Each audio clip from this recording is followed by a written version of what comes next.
Well, Russ, we're back again. Yeah, well, good to be back. And this week we're talking about the film Tromeo and Juliet from 1997. Leonardo DiCaprio's best early film, in my opinion. You joke, but yes, this was in theaters around the same time as that other Romeo and Juliet movie. What year was this? It's 97. Okay, that one was 96. So it's a little bit after, I guess. So, but with that in mind, I'm sure this movie was made quickly. Yeah. See, I knew you were going to come in here with some bullshit and already just try to be reductive of this film right off the bat. Yeah. So, no, you think that the Hollywood version of Romeo and Juliet is better, correct? Is that I haven't seen it.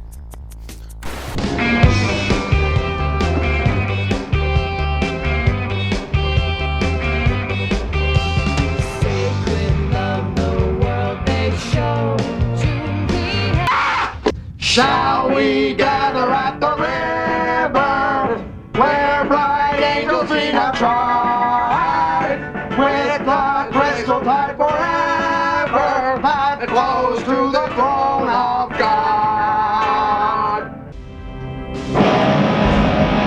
Good old Bill Shakespeare. Oh, Bill, yeah, I guess so. William is a nickname for... Or Bill's a nickname for William? Yeah, you didn't know that? Will. Why would you change it to a B? I guess. I did not have sex with that woman. And the pudding, I did come on her dress though. And the pudding pops guy.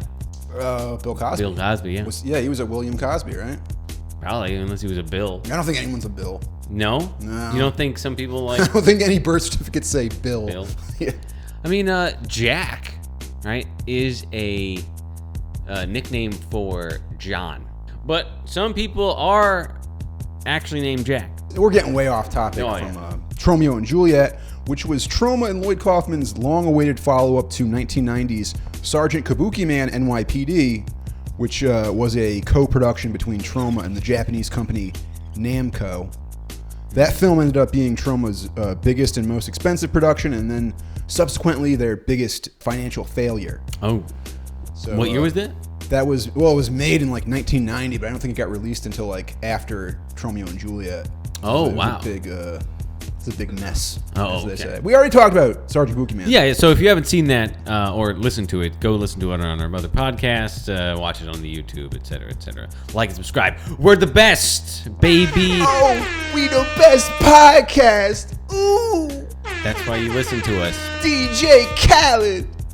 We gotta get a soundboard. We've said it before. Yeah, I'll say it again. I gotta have some sort of that makes a big. I think it would be cheaper than actually like spending the thousands of dollars to get the audio equipment.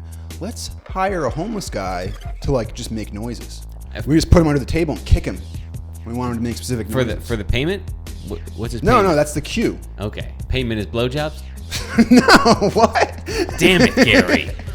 All right, fine, we'll do it your way. Is that what you do when a homeless guy asks you for $1? You blow him? No, he blows you. Okay. He's gonna earn the $1, Gary. Yeah, sure.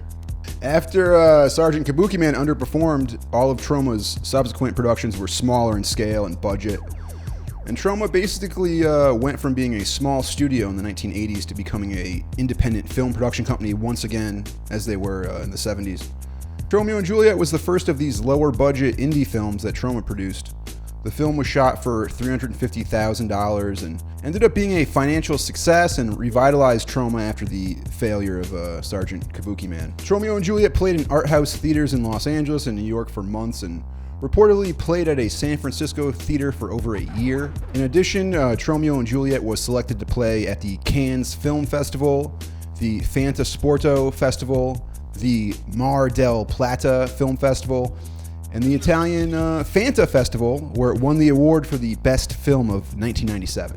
By the drink Fanta. Yeah, it was an orange soda themed film festival. Okay, well, then it should have won. I think it's best orange soda movie of the year. I cannot disagree with that judging. I think if Tromeo and Juliet is good enough for the Cannes Film Festival and all these highfalutin art critics, then it's good enough for me, Russ. I'm going to recommend this film. I'm giving Tromeo and Juliet 4 stars. I think it's one of Lloyd's best movies. I'd put it right up there with Sergeant Kabuki Man NYPD and the original Toxic Avenger. Why are you looking at me like that? Giving it 2 stars, Gary. Giving it 2 stars. Explain yourself. Well, maybe it is like a best Troma film ever. But that's like eating out of a garbage and being like, man, these eggshells, oof, hitting the spot. Yeah, this is from a grown man in a Jurassic Park t-shirt. Listen, sometimes those eggshells really do hit the spot. Yeah. It feels like a high school version of the movie. It's like the project was, okay, we've got Romeo and Juliet. Everybody's got 3 weeks to make a movie, and then here's $350,000 teams, and then they went off and made some like. They're like, and then there's what if there's a lesbian scene, and then what if there's like a slimy dick monster, and then what if like, it's just like it's just pushing the bounds to be kind of edgelordy, and is so cheap that it just I don't know. I the tone didn't hit me right. Like there's weird sexual tension. This woman is clearly in a sexually abusive, like, family relationship. Was that in the original Romeo and Juliet? Was that a thing? Was that implied? Did I not get that? It went over my childhood head? I believe Shakespeare originally intended for Romeo and Juliet to have lesbians and penis monsters and everything. Oh, okay. Yeah. So it was just this is really just like a more faithful version of it. Okay, just coded into the wording that no one really got until now. Okay, well, I'm going to have to disagree with you on this one, Russ. I think this movie's a classic. It's a really great film. As the title implies, this film is Troma's version of Romeo and Juliet, and it takes place in modern-day Manhattan, which at the time was mid-'90s Manhattan. Tromeo and Juliet has a 90s punk rock aesthetic, and while there's definitely like some stick-on tattoos and fake piercings, a lot of what you see on screen are just actors and performers that are actually involved in these subcultures. And the setting and the mise-en-scene of the film is kind of authentic. It's pretty well done. And in a way, I think through working with young writers and actors, Lloyd, who at the time was like this middle-aged Jewish man, he's actually kind of able to create a realistic portrayal of youth culture in New York City in the late 90s, more so than Hollywood could at the time. So it's pretty impressive. It did feel... That's what I'm saying. It almost did feel like a high school project. It did kind of feel real to some degree. High school? These people have fucking tattoos. Oh yeah. But I mean, obviously, or a college project, I guess I should say. It felt like they just went to a place and either shot it guerrilla style or whatever. Not really. It's got like my point is, Gary. It felt organic and natural, I guess, as far as location and people go. This might be some of Lloyd's best directing. I think this film works pretty well stylistically. The writing and the direction and the cinematography and all the elements of it kind of work well together, maybe better than any of the other films that Lloyd has directed. Like I said, I'm giving this movie 4 stars. If you haven't seen Tromeo and Juliet, I suggest you load up Tubi and make an evening of it. It's also available on Blu-ray and via Troma's streaming service, Troma Now. Tromeo and Juliet is the first feature film written by James Gunn and features his brother Sean Gunn as Sammy Capulet, which is honestly one of the most memorable performances in the film. Sean Gunn looks fucking insane with his head shaved and 3 little pigtails. Yeah, okay, yeah, that was him. Yeah. And the entire time he's in the film, he's just like squealing and crying and saying crazy shit. It's a great performance by Sean Gunn. It seemed like an impersonation of Andy Dick, kind of. You didn't get that? Why he was sexually assaulting everyone on set? Yeah. Yes, he was. No, that's. James Gunn, I think a lot of people will know for being the writer-director of Guardians of the Galaxy, as well as Suicide Squad and the Peacemaker series on HBO. He's probably one of Troma's biggest success stories. Sure. Another interesting name on Tromeo and Juliet is the editor was William Todd Field, who's the director of the 2022 film Tare or Tar, I don't know how you pronounce that. And Field has personally received 6 Academy Award nominations for his films. 2 for Best Picture, 2 for Best Adapted Screenplay, 1 for Best Director, and 1 for Best Original Screenplay.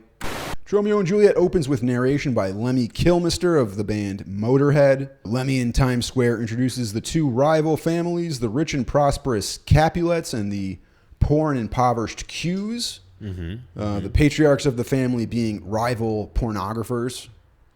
Right. And what's notable here is that this is actually the first of many Lemmy cameos in Troma films. From Tromeo and Juliet onward, Lemmy was in every one of Lloyd's films all the way up until Return to Nukem High in 2013. Unfortunately, Lemmy passed away in 2015, almost 10 years ago. Heaven gained a very methed out angel. I'm pretty sure Lemmy did these cameos for free just because he was a fan of Troma movies. And they would just have a PA get him Jack and Coke on set because he was a alcoholic. Sounds like a fun guy to be around, Gary. Yeah. Someone doing meth and doing meth and getting drunk all day. Yeah. Yeah. He partied. The uppers and downers, Gary. That's a roller coaster. Yeah. This man lived his life on a roller coaster. He sure did. Lemmy wasn't the only musician that was a fan of Troma. Tromeo and Juliet ended up having one of the best soundtracks of any Troma film because at this point in the 90s, there were a lot of popular musicians that had grown up with the Toxic Avenger and wanted to be involved with Troma. So the soundtrack features Motorhead, of course, as well as The Meatmen, Supernova, Sublime, and Unsane, among many others. It's a great soundtrack. It's a good underground rock. Indie? What kind of... What grunge? What is that genre? I mean, there's everything from like metal to punk and noise rock bands and all types of stuff that was pretty timely in the 90s. Right. But all kind of in the rock genre. After the intro with Lemmy, there's a scene where Sammy Capulet is in a nightclub. He's walking around when suddenly he notices his sister making out with a guy, so he becomes jealous and he attacks the guy with what I think is a baseball and a sock. And then he attempts to seduce his sister with crystal meth that he has stashed in his underpants. Right. And this scene includes probably one of the most memorable lines in the film. You know, the way the world is now, we've got gangbangers, we've got perverts, we've got anorexia. Everything's in style. If we just throw a little incest into the mix, pretty soon the world will be like one great big house. Pretty good. It's a pretty good line. It's a There's also a lot of incest and foreshadowing in this movie. Hey, you know, it's trying to be Shakespeare, right? And so at least out the gate, it's trying to be real sharp. I fucking think this opening scene is hilarious. Next, the Qs are introduced. Benny, Murray, and Tromeo are at the tattoo parlor that Benny works at, and Benny is setting up to pierce a woman's nipple, which the film shows in close-up. Right. Was this a real nipple piercing, Gary? Yeah, I think so. It looks like it. Sorry, was it her nipple, you think? Or do you think they... Yeah, I think she just really got her nipple pierced for the scene.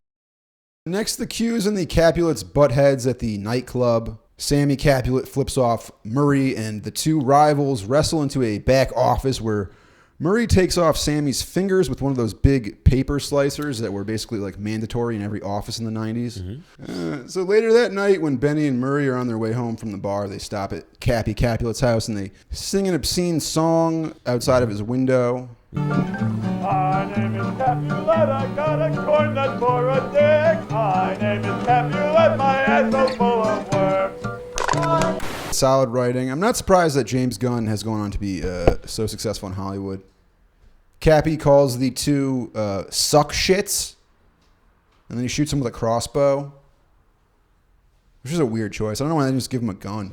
You know, if you walk through the camera that's filming me, Russ, people are going to see that. Oh, wait. What did he? Why did he have a crossbow? I don't know. No, I mean, like, was there a crossbow in the original? I guess it's supposed to be like a Shakespearean thing. Did he have a bow and arrow? Maybe. Sword?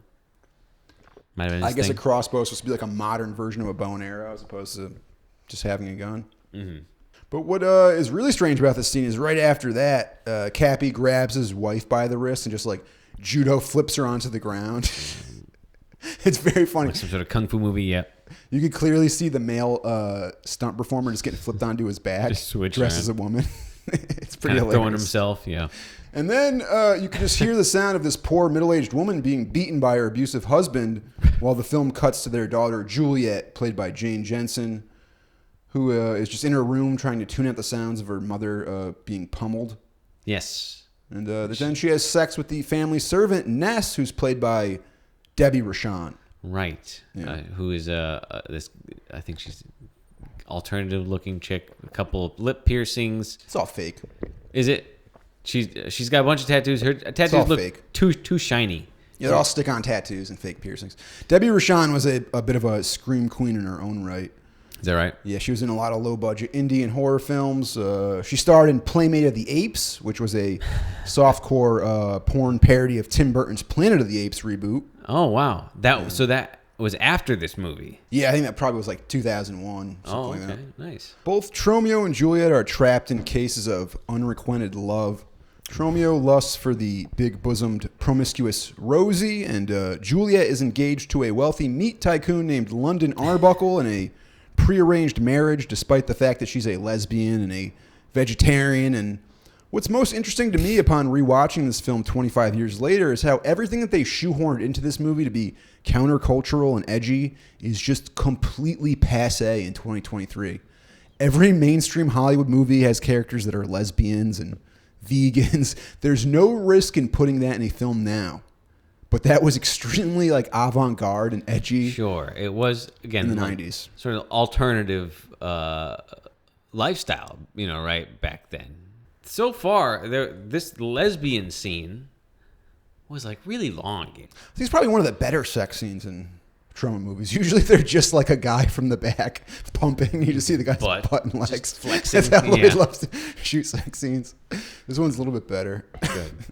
While this lesbian sex scene is going on, Tromeo jerks off to porn on a interactive CD-ROM. Yeah. What? Was that a thing? I guess so. And Tromeo's whole porno collection is like Shakespeare porn parody names. when he puts the disc in, it presents him with three options. Option 1, drinking piss and eating shit. Option 2, a wild time with a very young girl. And there's like a baby noise. Oh, yeah. That was... Basically like child porn. It sounds like... And then option 3, true love. Right. Right. Which he goes for. Those are the three porn categories. Piss and shit, children, and true love. Wow, the Shakespeare... What if you truly love children's piss and shit? Well, you got to get the other volume CD for that one. That'd be so funny if that's how porn worked, that you go to like Pornhub and there's just three categories. It's piss and shit, children porn, and true love. Hey, man, I'm not going to kink shame. Oh, no? I think you can kink shame when it's children. Oh, yeah, no, that's unacceptable. Yeah. Oh, and if it's shit and piss, yeah, that's also unacceptable. Yeah. Or if it's... Oh, I mean, what was the last one, Gary? piss and shit if you're not hurting anybody. And... True love, also very hurtful. So, you know what? Yeah. I don't like any of them. Shut down porn. That's what I say. Porn is the devil. Well, you heard it here, folks. Russ is anti-porn. Yeah. He's anti-porn. He's anti-trauma. This guy, he just doesn't like fun. I hate good things.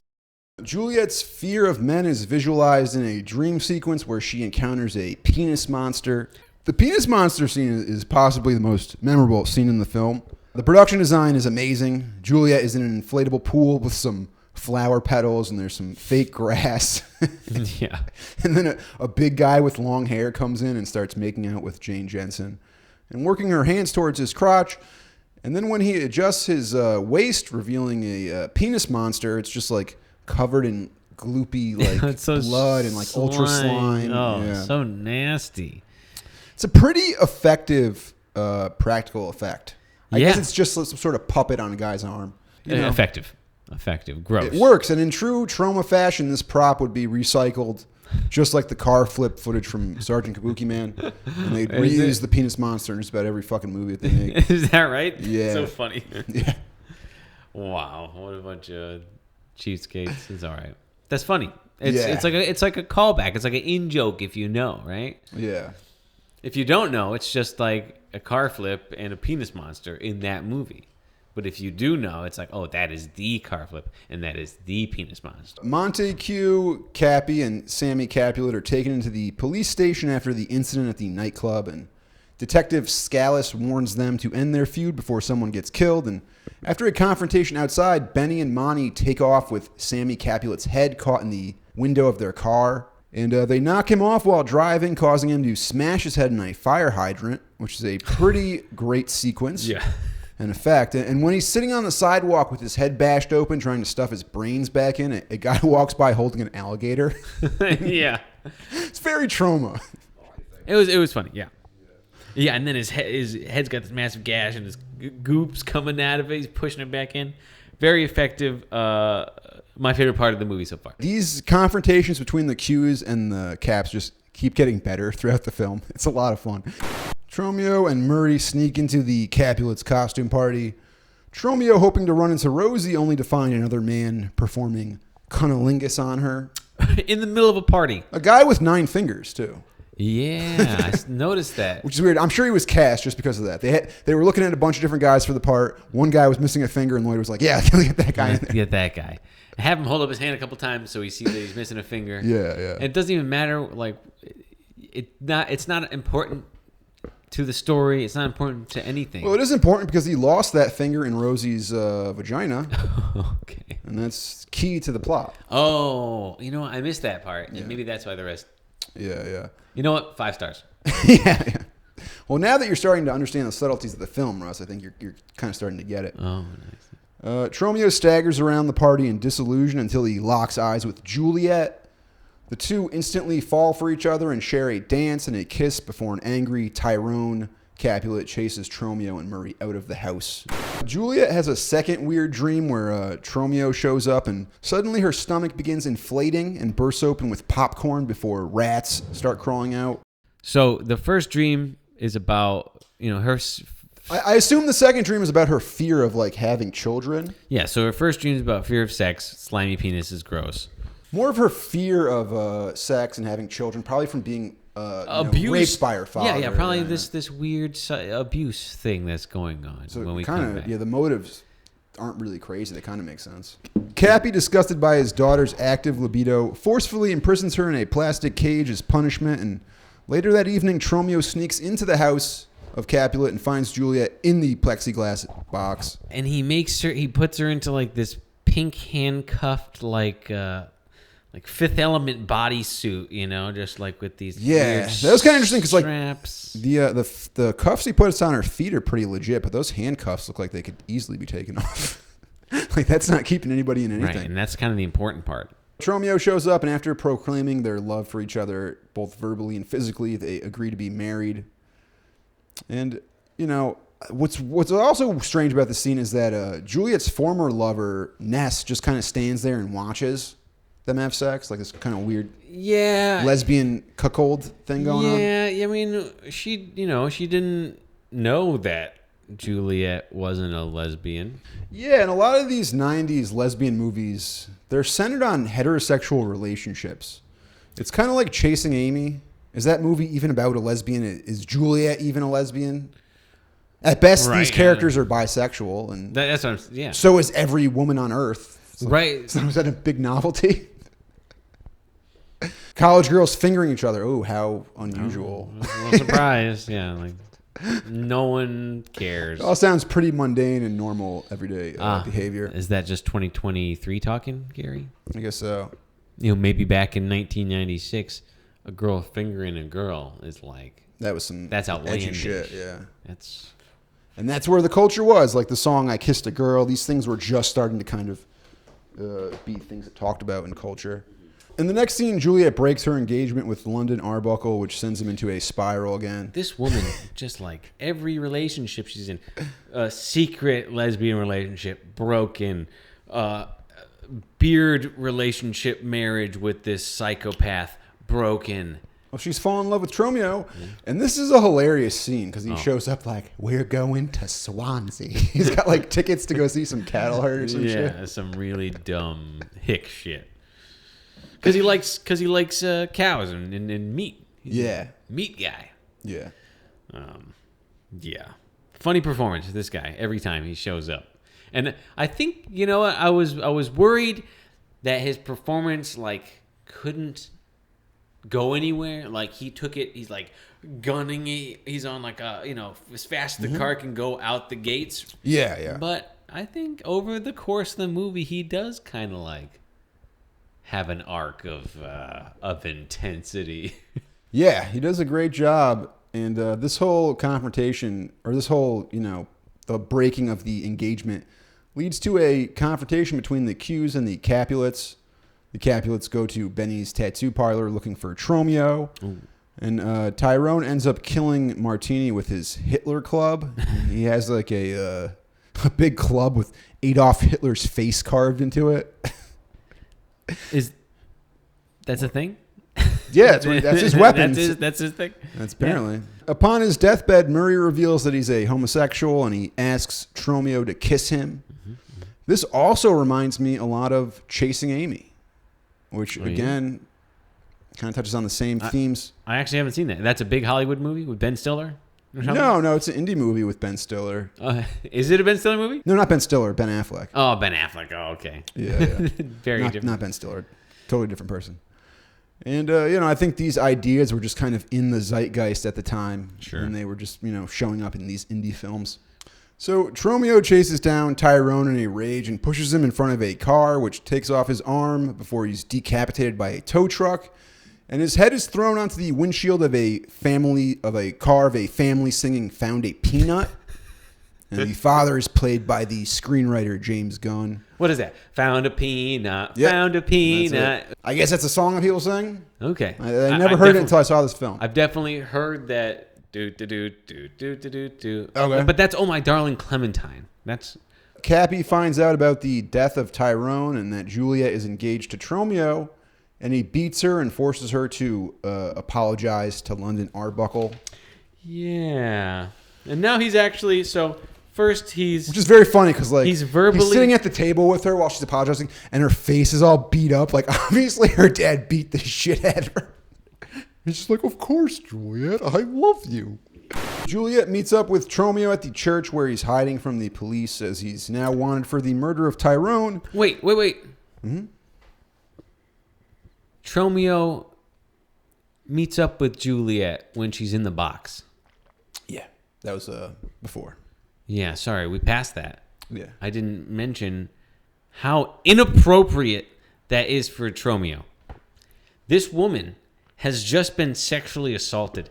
Literally is being sexually assaulted as he comes in and she's on display here. So what he does is sleep with her.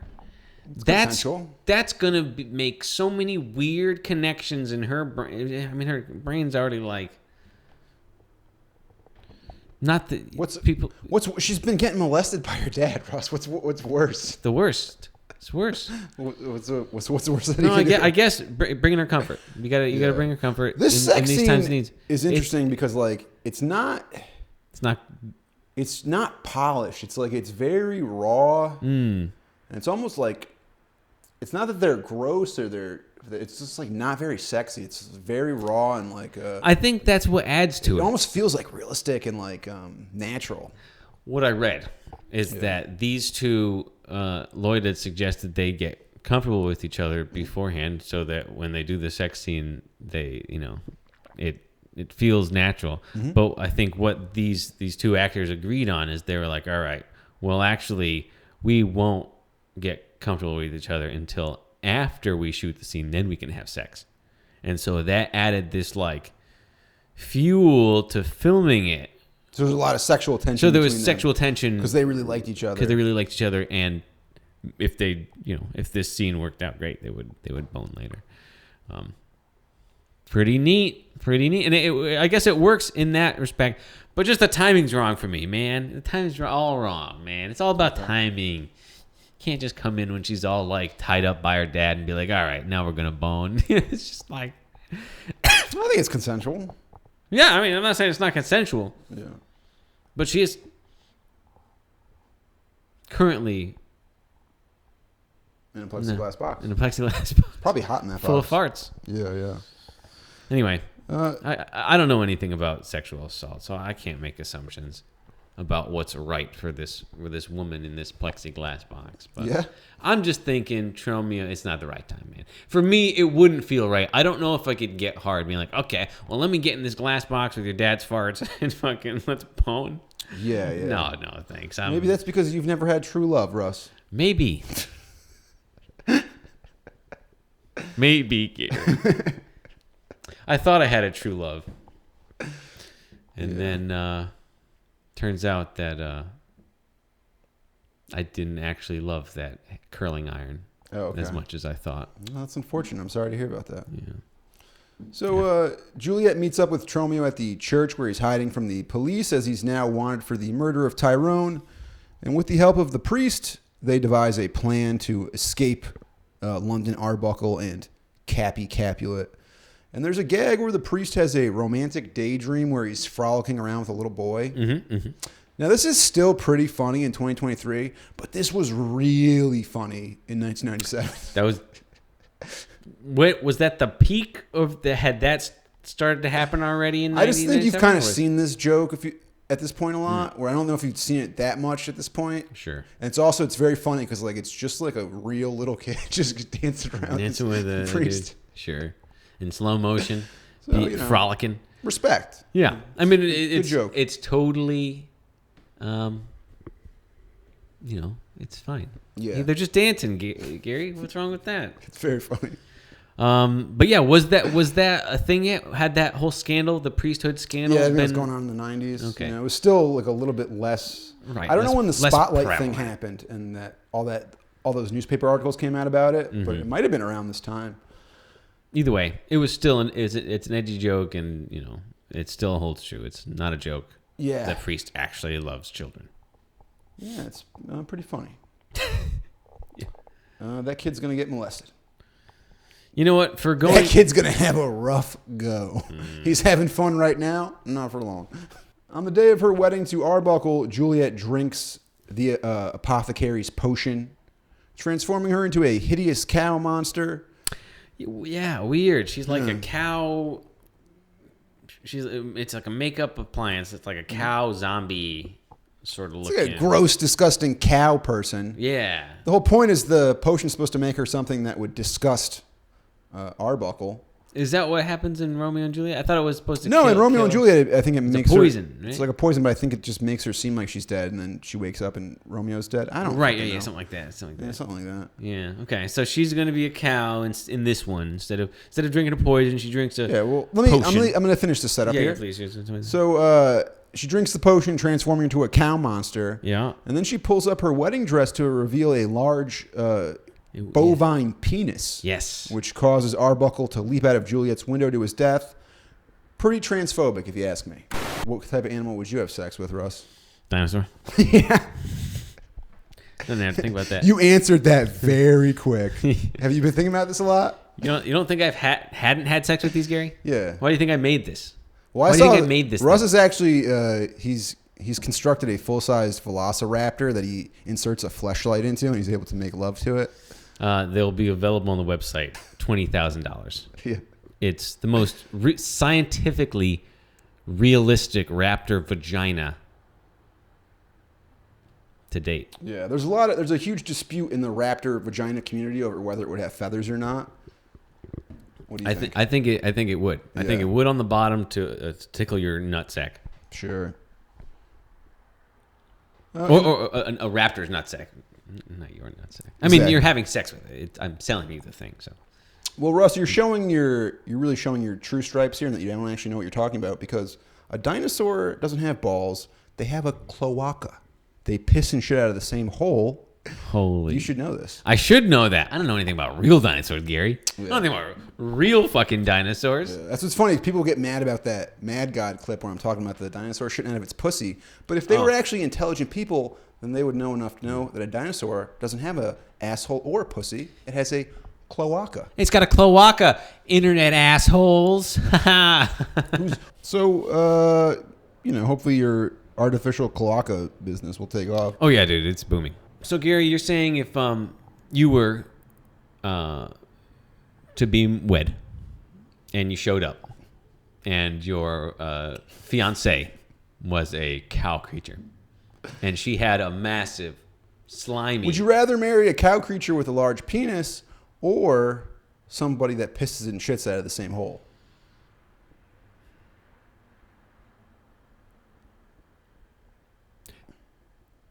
Do I have sex with that piss shit hole? I guess you're going to have to. What are your other options? Put your penis in a dinosaur's mouth? That doesn't seem very... No, that is not. These are life's questions, you know? Yeah. That keep me awake at night. Enraged over the loss of his would-be son-in-law and inheritance, Cappy deems Juliet a disgrace to the Capulet family and sentences her to death. But Tromeo arrives just in time to chase Cappy out of her room before he can rape her to death. Quote.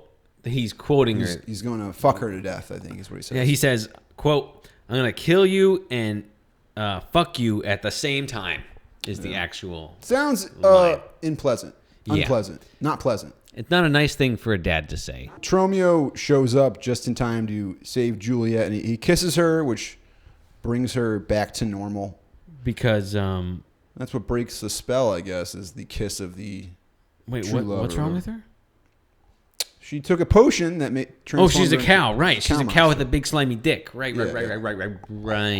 He's also going to have to kiss her dick to get that to go back to normal. He doesn't realize that yet.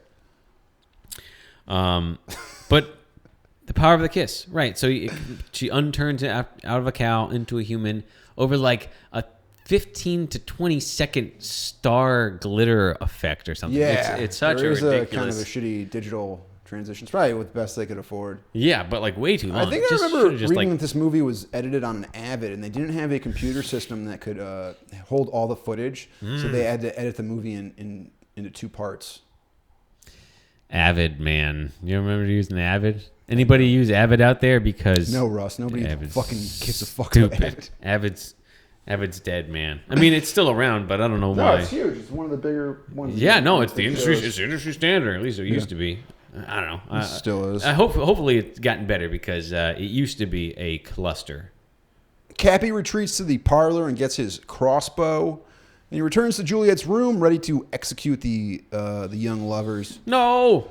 And Juliet attacks him with a computer monitor. He kind of smashes it on his head. Yeah, I mean, they both Kind of a cartoony effect. They stab him. There's a couple things that happen to him, right? She burns him with the iron, and it like melts his face and kind of sticks to it a little bit. And Yeah, it's all the basic trauma gags. yeah, right. And then after they kill Cappy, the residence is successfully overtaken by Detective Scallis, who is impressed by Tromeo and Juliet's teamwork, and the fact that they ended Cappy's criminal empire, and he pardons Tromeo for the murder. Nice. While ordering Cappy's corpse to be transported by ambulance to the morgue for cremation.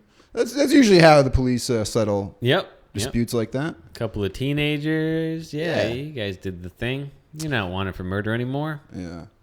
And with Cappy's criminal empire finally defeated, Tromeo and Juliet embrace victoriously until they are stopped short by Ingrid and Monty, who reveal to them the real reason behind the Capulet-Q feud, which is that long ago, Cappy and Monty were the owners of the very successful Silky Films production company, and Ingrid, married to Monty at the time, struck up an affair with Cappy, eventually birthing a son, which Monty raised as his own.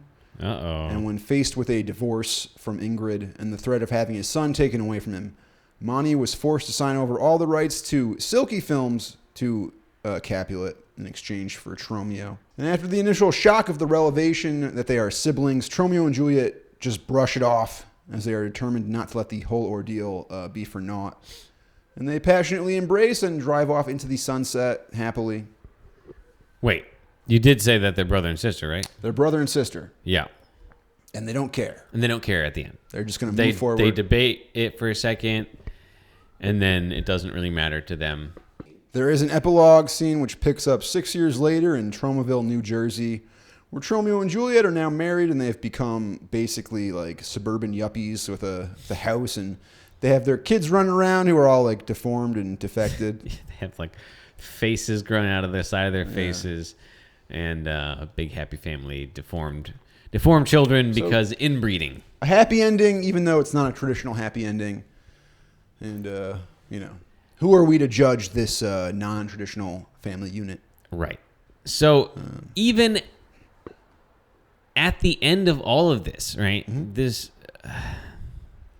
there's been this heavy theme of like incest the entire time. Yeah, they like, really foreshadowed this a lot. Yeah, the whole thing has been like, ooh, your dad wants to have sex with you. Oh, there's this incest. The brother wants to have sex with the sister at the beginning at the rave. He's just feeling up her boobs and saying they should do meth together. And then here at the end, after this woman's life has been a sexual torture, she ends up with a cousin, a brother, a direct brother. I guess it's fine. Whatever. What you gonna do? Again, true love. Fucking true love. Have a couple kids with deformed heads. I disagree. I don't think it's just it's like an inversion of the happy ending. It's interesting. If you're going to do that, it's like the trauma version of it. If you're going to do that, don't have the kids. Adopt. Because maybe sure it's true love. We all agree that even the movie agrees that you're going to have kids with faces on the side of their face. So just for the good of everybody's health, if you want your kid, if you care about your kids, don't do it. Yeah, I don't think they're seriously condoning having kids with your sister. It's a joke, but Russ is very upset about it. Yeah, man. It's a silly movie, right? But what is the message? What is the theme? I think it's just how do you make the twist? Because the original ending of Romeo and Juliet is that they die tragically. Right. So this is like the twist. This is to have them live happily. They both live, but with deformed kids because they're brother and sister. Yeah. The thing that I think is interesting about this and what people don't realize is that Shakespeare in its time, it was entertainment for the masses. Right. They were just the exploitation movies. It was just the Toxic Avenger back then. Like we look at it as high art now because it's survived time and it's been so studied, and there's this long tradition of Shakespearean theater and whatnot. It's soap operas. He was just the Lloyd Kaufman of his time, right? Yeah, he's coming up with ghosts and other. So who better to adapt this? And yeah. Well, like I said, 4 stars. I think this movie is a classic. I really, even rewatching it, I didn't think it held up as well as when I saw it as a teenager, but I still enjoyed it a lot. There's a meta aspect to Tromeo and Juliet with the porn production and whatnot. Yeah. And this would be further exploited in Lloyd's next film, Terror Firmer, which was about a low-budget film crew making a movie. And this kind of brought Troma back to life and helped them kind of get through the 90s. Yeah, okay. Well, now that we've gone through the movie again, and I kind of relived it because you told me about it, and I'm still giving it 2 stars because, again, the themes, like I said, I didn't quite understand the commentary they were trying to make. I felt like they were just trying to tell me Romeo and Juliet, but they were trying to be edgy about it. And again, it felt kind of like a high school production, little rough around the edges, bad sound. It's a $350,000 movie. It costs fucking nothing. The effects when they used them were all right. The gags were funny here and there, but I don't know. It just wasn't for me. It didn't do the things. They have bits of dialogue where it's actual Shakespeare. When the 2 star-crossed lovers are talking, they like everything else turns off and they talk. But I don't know. Those scenes, I was bored. I was bored by it because the characters didn't really understand the Shakespeare that they were saying, and I don't know, dude. It was kind of whatever.